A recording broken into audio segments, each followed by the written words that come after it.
My name is Abigail Turner. I'm 35 years old and I live with my boyfriend, Evan Turner, and our 7-year-old daughter, Lily, in a quiet town about an hour outside Seattle. Our life isn't flashy, no luxury cars, no oversized house with echoing hallways, but it's warm, it's stable, and more importantly, it's safe. Evan works as a department manager at a real estate firm, while I run a small online business selling children's clothes and educational toys. Together, we make enough to pay the bills, enough to take Lily on little weekend adventures, enough to sleep at night without fear. Every weekend, Lily chooses where we go. Sometimes it's the zoo. She's obsessed with giraffes. Sometimes it's a tiny ice cream shop 2 neighborhoods away. Sometimes it's just a walk through the park where she insists on holding both our hands, like she might float away if she lets go. And we let her, every time. People sometimes ask us a question that sounds harmless, but always makes my chest tighten. Why don't you take Lily to see her grandparents? They say it casually, like grandparents are a default setting, like blood automatically means safety. I usually smile and change the subject. The truth is, I still have parents. They're alive, healthy, living in a large house surrounded by relatives. But to me, they've been dead for 2 years. Not from illness, from choice. I cut them off the moment they tried to step back into my life, not as parents, but as opportunists. But to understand why I refuse to let them touch my daughter, why I don't want their eyes studying her face, why I don't want their hands resting on her shoulders. You need to know what kind of parents they were to me. I left my parents' house 15 years ago, just after I turned 18. That should have been a milestone. College acceptance, the beginning of adulthood, a moment where a daughter deserves at least one sentence of pride. But instead, it became the day I finally accepted something I'd known for years. I was never the child they planned to invest in. I wasn't thrown out. There was no dramatic fight, no screaming match that ended with doors slamming. I left quietly, because silence had always been my role in that house. Growing up, I had a younger brother named Lucas. He's 4 years younger than me. When we were little, things were normal. Birthday gifts were equal. Family outings felt balanced. We were just siblings. Until one night changed everything. I was around 11 or 12, I don't remember the exact age, but I remember the dinner table. My mother was practically glowing as she spoke. Lucas's teacher says his IQ is way above average. Her voice trembled with pride. My father looked up from his plate, eyes sharp with interest. This boy has real potential, he said. From that night on, something shifted. Not loudly, not all at once, but subtly, consistently, like a scale tipping in one direction, never returning to center. When I was 13, I asked my mom to buy me a science fiction novel. It cost less than $10. She shook her head. We've spent too much this month. Don't waste money. I nodded, folded the flyer, said nothing. The next day, Lucas came home with a brand new programmable Lego engineering set. When I asked why, my mother barely looked at me. Your brother has a high IQ. This helps his development. My father didn't even turn from the TV. If you had a high IQ like him, he said flatly, we'd invest in you too. That sentence never left me. Not because it was cruel, but because it was final. By the time I was 14, I'd learned something most kids don't learn until they're adults. In our family, love wasn't unconditional. It was a transaction. And Lucas, my high IQ brother, was the only one my parents believed would ever pay them back. I still tried, though. That's the humiliating part. Even when you know you're unwanted, some part of you still thinks, if I'm good enough, if I work hard enough, maybe they'll finally see me. When I was 14, my teacher selected me for the school's science presentation team. Only 6 students were chosen. It was a big deal. I came home holding the letter like it was a medal. At dinner, I started to speak. Mom, I got picked for... She cut me off like I was background noise. Lucas has an advanced math test tomorrow. Don't distract him. My father nodded without looking up. Then he turned to Lucas, warm for the first time all night. Do you need more practice tests printed? I sat there with the letter in my hands until the edges bent. That night, I didn't cry. I didn't yell. I just stared at the ceiling and felt something inside me shrink. At 17, my career counselor told me about an early college exposure program. 1 week living on a university campus, attending classes, getting a taste of what life could be. I brought the brochure home and placed it neatly on the kitchen table. The next morning, my mother walked in, glanced at it, and asked, Is Lucas old enough to apply? Not once did she ask if I wanted to go. Not once did she say, that could be great for you. It wasn't even an insult at that point. It was worse. It was proof I didn't exist in their plans. And then came the final straw. I was 18 when my college acceptance letter arrived. A public university, reasonable tuition, a clear path. I held the envelope like it was a lifeline, because it was. I handed it to my father with a tiny, pathetic hope trembling in my chest. Maybe now, maybe this moment is different. He looked at the letter for less than 5 seconds. Then he pushed it back toward me across the counter. "You're 18 now," he said. "You're on your own. No congratulations, no pride, no, we'll figure it out. Just dismissal." And I didn't argue, because what would be the point? A month later, I moved into my dorm. I worked part-time, took out student loans, learned how to survive without calling home. But if that was all that happened, maybe, just maybe, I wouldn't have cut them off for more than a decade.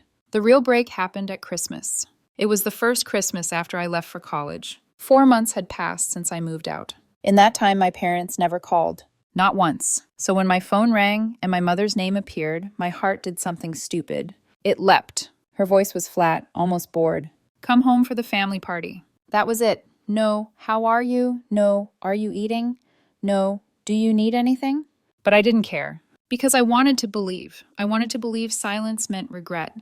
I wanted to believe they'd been thinking about me. For days, I built a fantasy in my head. I pictured my father opening the door and shaking my hand, like I was finally a person worth acknowledging.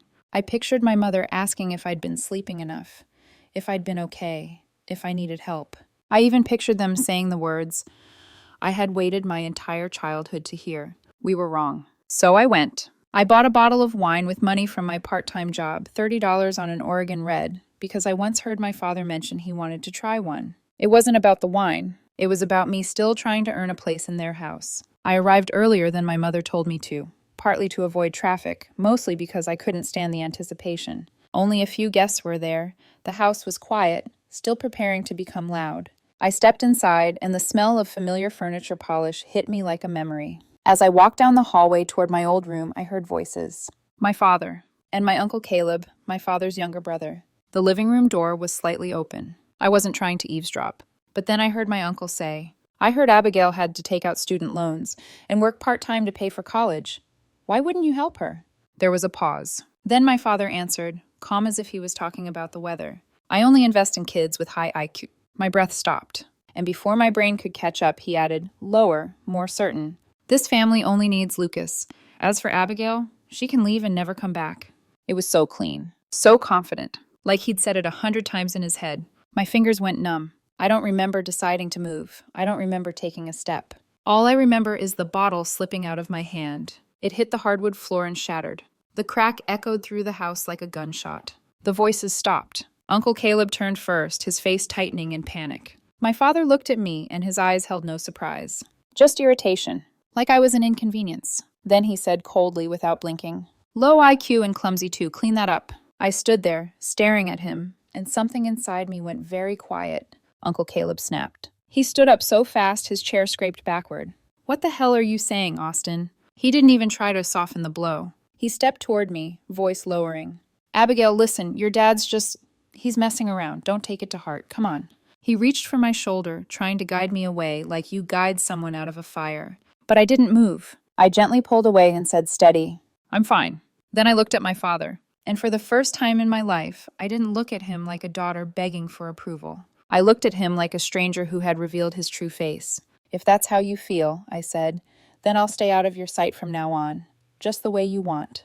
My voice didn't shake. That part surprised me. "And remember," I added, "you only have one child. That's Lucas." The second I said it, my father slammed his hand down on the table. The crack shook the room. His face twisted with rage. "What did you just say?" He lunged forward, arm raised, like he was about to do something that would erase the last thread between us forever. Uncle Caleb stepped in fast, throwing both arms out to block him. "Stop, stop!" And then my mother and Lucas rushed in, drawn by the noise. My mother didn't ask what happened. She didn't look at the broken glass, or at my uncle holding my father back, or at my face. She just pointed her anger at me like it was automatic. "What did you do now, Abigail?" she snapped. "You just got home and you're already causing trouble." I stood there, frozen, not because I didn't have words, but because in that moment, I realized something worse than the favoritism. She didn't even need to know the story to blame me. Her instincts already had a target, and it wasn't Lucas. I looked at Lucas, expecting, maybe, some discomfort, some guilt, some sign he understood what he was receiving. But he just stood beside my mother like he belonged there, like the center. And I was the stain on the edge of the room. That was the moment my fantasy died. Not when my father said the words. Not when the bottle shattered. But when my mother accused me without question, and Lucas watched it happen like it was normal. Right then, I understood. I had been wrong to come back. Wrong to hope. Wrong to believe people change just because time passes. I didn't wait another second. I turned, stepped carefully around the broken glass, and walked out of the house. No screaming. No dramatic goodbye. Just the quiet sound of the front door closing behind me. On the bus ride back to campus that night, I rested my forehead against the cold window and watched street lights smear into yellow lines as we moved. The wheels screeched every time the bus slowed, like the world itself was grinding its teeth. And in that thick silence, a promise settled into me, hard and final. I would succeed, not to prove anything to them, not for revenge, but so I'd never have to step into that house again and beg to be treated like I mattered. And I kept that promise. After that Christmas, I didn't go back. Not once. I didn't call. I didn't write. I didn't send holiday cards out of obligation or guilt. At first, the silence felt heavy, like standing in a room after a door slams, your ears still ringing from the sound. I kept waiting for something to crash into me. Regret, loneliness, fear. But none of that came. Instead, something unexpected happened. I breathed. College was hard. Harder than it would have been if I'd had parents who helped with tuition or a safety net to fall back on. I worked shifts that left my hands aching and my eyes burning from exhaustion. I learned how to stretch meals, how to budget down to the dollar, how to keep moving even when everything in me wanted to stop. There were nights I came back to my dorm room so tired I couldn't even cry. But there was also pride, a quiet, growing kind. Because every grade I earned, every internship I landed, every door that opened, I knew it hadn't come from favoritism. It was mine. By the time I graduated, I was offered a full-time position at the company where I'd interned. No endless job applications. No begging. They wanted me. For the first time in my life, someone looked at me and said, "You're worth keeping." That job changed everything. Not overnight, but steadily. And that's where I met Evan. I still remember the day clearly. It was an ordinary afternoon, just after 1. I was buried in paperwork at the office when he walked in carrying a folder, looking slightly rushed but composed. He had that calm confidence people get when they're competent, not loud, not showy. We sat across from each other, going over documents for an apartment listing. The conversation started professional, then slowly became something else. Natural. No forced jokes, no awkward pauses, no pretending. When he stood to leave, he thanked me, and for reasons I still can't fully explain, I held onto his file longer than necessary. Not because I was scheming, because for the first time in a long while, talking to someone didn't feel like work. In the days that followed, Evan came back with more questions. Then coffee after work. Then quiet walks downtown on weekends, where we talked about everything and nothing. He didn't push, didn't rush, didn't pry into parts of me I wasn't ready to open.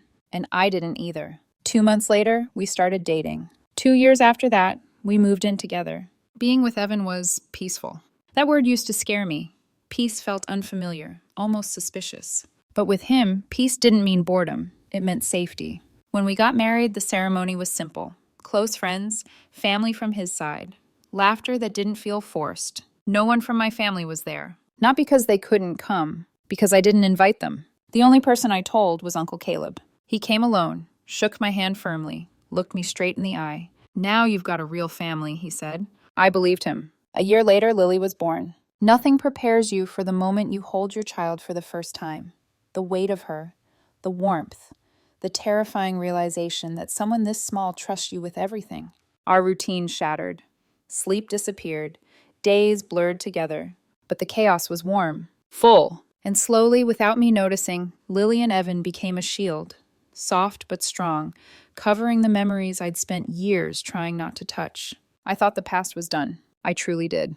13 years passed without a word from my parents, and I convinced myself that silence meant the door was finally closed. I was wrong. After more than a decade, they came back into my life. Not because they missed me, not because they felt remorse, but because they saw something they wanted. And the moment they realized what I had built without them, their plan began. Stop! Continue part 4.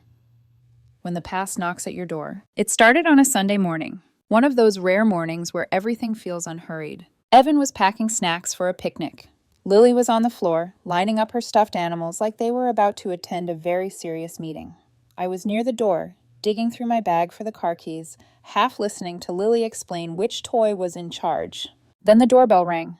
Not once, twice. Fast, sharp, insistent. My first thought was that maybe a neighbor needed help. Maybe someone had the wrong address. I opened the door, and the world tilted. My parents stood there, side by side, as if they had every right to be. For a second, I couldn't breathe. 13 years collapsed into a single moment.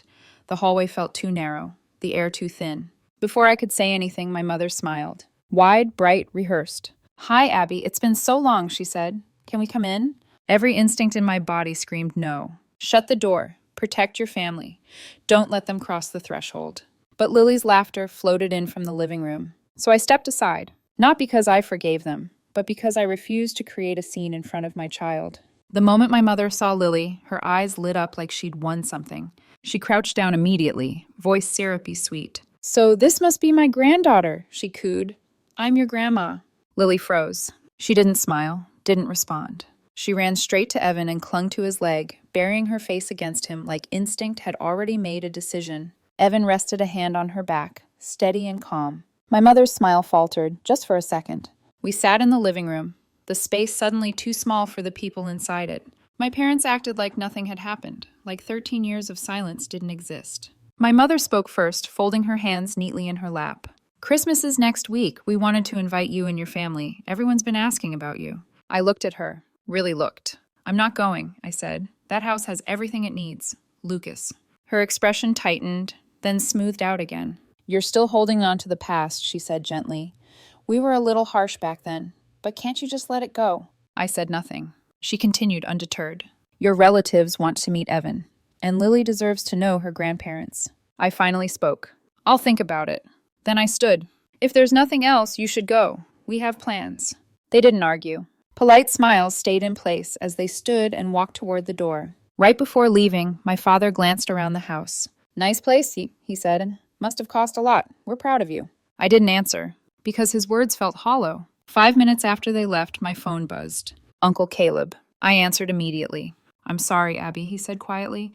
"I told them about the house." I leaned against the counter, watching Evan and Lily clean up breakfast together. "It's okay," I said after a moment. "I always knew they'd come back eventually." That night, Evan asked me softly, "Do you want to go?" I answered without hesitation, "No." Then he paused, thoughtful. "If you don't," he said carefully, "they won't stop. Next time it won't be an invitation. It'll be something else." He was right. Sometimes the only way to close a door for good is to walk through it one last time. A week later, we drove back to the house I grew up in, and I already knew something was wrong. The house looked the same.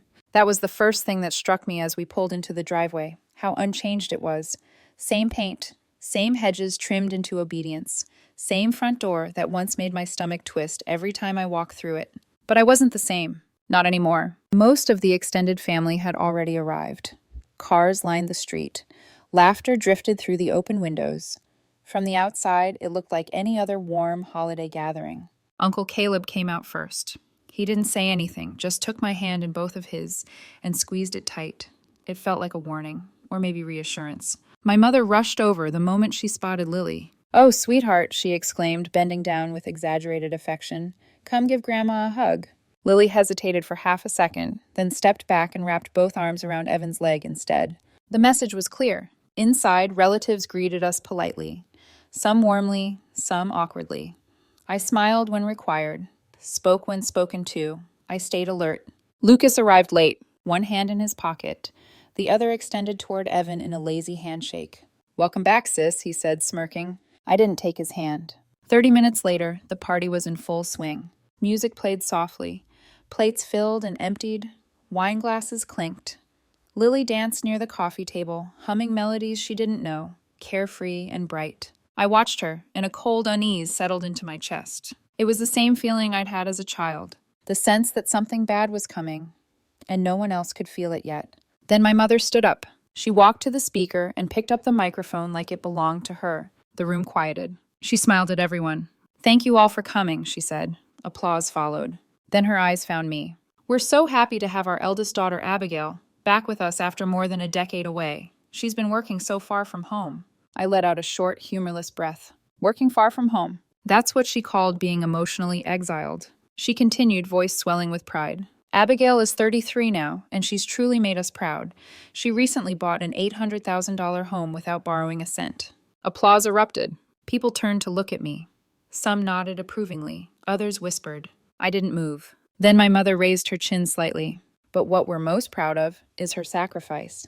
The room stilled. She knows her younger brother Lucas has been going through a difficult time, my mother said smoothly. So she's decided to sell her home and give him $300,000 to help him get back on his feet. Silence. Sharp. Heavy. Someone near the front set their glass down too hard. My ears rang. And suddenly everything made sense. The visit. The invitation. The forced warmth. I stood up. Walked forward. Took the microphone from my mother's hand. She leaned in, whispering urgently, "Don't embarrass us." I faced the room. "This," I said calmly, "is why you invited me." Murmurs spread. "I never agreed to sell my house," I continued. "I never promised money. Lucas's debts are not my responsibility." I turned to my father. "Do you remember telling Uncle Caleb that you only invest in children with high IQs, that this family only needed Lucas?" My father shot up. "That never happened." A voice cut through the room. "She's telling the truth." Uncle Caleb stood. "I was there," he said clearly. "If I hadn't stepped in that night, she might have been hurt." No one spoke. Chairs began to scrape. One by one, relatives stood and left. No arguments, no defense. Just quiet judgment. I took Lily's hand. Evan followed, and we walked out. That night, something ended forever. The drive home was quiet. Lily fell asleep in the back seat halfway through, her small hand still clutching mine like she sensed something heavy had passed. Evan drove with both hands steady on the wheel, his jaw tight. Not angry, just resolved. Neither of us spoke. Some moments don't need commentary. They settle on their own. That night, after we tucked Lily into bed, Evan asked me only one question. "Do you want them showing up again?" I didn't even need to think. No. The next morning, I filed for a restraining order against both my parents. Not out of spite, not out of revenge. Out of protection. I didn't want surprise visits. Didn't want calls to Evan. Didn't want Lily growing up confused by people who smiled while holding knives behind their backs. A week later, they came to our door again. Same place, same faces. This time, no shouting, no fake warmth. When I handed my mother the court papers, she stared at them for a long time. Then she looked at me. "You're cruel," she said. Just one sentence. I watched her turn away, her shoulders stiff, my father following without a word. And I felt nothing. Not relief, not sadness, not guilt. Just clarity. 2 years have passed since that Christmas. We still live in the same house. Lily still picks our weekend adventures. Evan still reaches for my hand without thinking. And now our family is about to grow again. I'm pregnant. When Evan found out, he cried quietly in the kitchen while Lily jumped up and down like she'd won a prize. Sometimes I think about the child growing inside me, about the world they'll face. And I know one thing for certain. They will never have to earn kindness. They will never be compared to a sibling. They will never be told their worth depends on what they can give back. If you're listening to this and struggling with guilt for setting boundaries with family, hear me clearly. Distance isn't cruelty, silence isn't betrayal, and walking away isn't weakness. Sometimes it's the bravest thing you'll ever do. Family isn't who shares your blood. It's who protects your peace. And if you've built a life with love, safety, and someone willing to stand beside you, you already have everything you need. So let me ask you this. If you were in my place, would you stay silent to keep the peace? Or would you speak up to protect the life you fought to build? Share your thoughts below. I read every comment. And if this story resonated with you, even a little, thank you for staying until the end.